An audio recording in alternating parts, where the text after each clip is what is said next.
ప్రముఖ నటి కస్తూరి ఈ మధ్య తెలుగువారిపై చేసిన వివాదాస్పద వ్యాఖ్యలు ఆమెను కష్టాల్లోకి నెట్టాయి.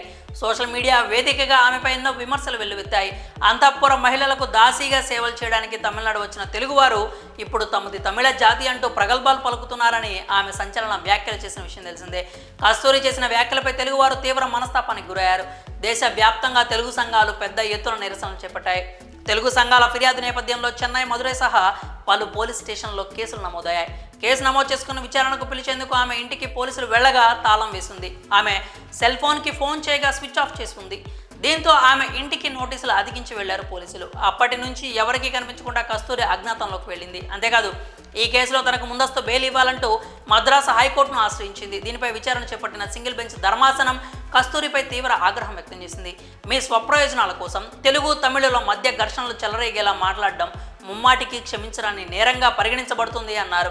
ఈ క్రమంలోనే ఆమె పిటిషన్ కొట్టేసింది. పరారీలో ఉన్న కస్తూరి ముందస్తు బెయిల్ పిటిషన్ కోర్టు కొట్టివేయడంతో ఆమెను అరెస్ట్ చేసేందుకు రంగం సిద్ధం చేసుకున్నారు పోలీసులు. అసలు ఇంతకీ నటి కస్తూరి చేసిన వ్యాఖ్యలు ఏంటి, తెలుగువారి మనోభావాలు ఎందుకు దెబ్బతిన్నాయో తెలుసుకుందాం. Hindu people's party of Tamil Nadu తరఫున బ్రాహ్మణులకు రక్షణ కల్పించేందుకు ప్రత్యేక చట్టం తీసుకురావాలని డిమాండ్ చేస్తున్నారు.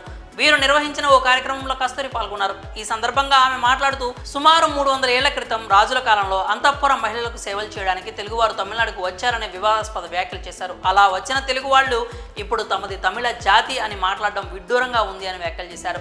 ఎప్పుడో వచ్చిన బ్రాహ్మణులు తమిళులు కాదని చెప్పడానికి తెలుగు వాళ్ళు ఎవరు అంటూ ఆమె ప్రశ్నించింది. అంతే, ఆమె చేసిన వ్యాఖ్యలు ఒక్కసారి సోషల్ మీడియాలో వైరల్ అయ్యాయి. ఆమె చేసిన వివాదాస్పద వ్యాఖ్యలపై యావత్ తెలుగు ప్రజలు పెద్ద ఎత్తున నిరసనలు తెలిపారు. ఇదిలా ఉంటే తాను చేసిన వ్యాఖ్యల పట్ల తెలుగువారి మనోభావాలు దెబ్బతింటే తనను క్షమించాలని కోరింది. తనకు తెలుగు గడ్డ మెట్టినిల్లు అని, తెలుగు ప్రజలను తాను కించపరిచేలా మాట్లాడలేదు అని చెప్పింది. తన వ్యాఖ్యలను కావాలని డిఎంకే పార్టీ నేతలు తప్పుగా ప్రచారం చేస్తున్నారని వారిపై ఆగ్రహం వ్యక్తం చేసింది. తనను కావాలని డిఎంకే నేతలు టార్గెట్ చేస్తున్నారని ఆవేదన వ్యక్తం చేసింది. కానీ అప్పటికే ఆమెపై వివిధ పోలీస్ స్టేషన్లో కేసులు నమోదయ్యాయి. ఇప్పటికే ఆమె కోసం ప్రత్యేక బృందాలు రంగంలోకి దిగి గాలిస్తున్నాయి. పోలీసులు నేడో రేపో కస్తూరిని అరెస్ట్ చేయనున్నట్లు వార్తలు వస్తున్నాయి.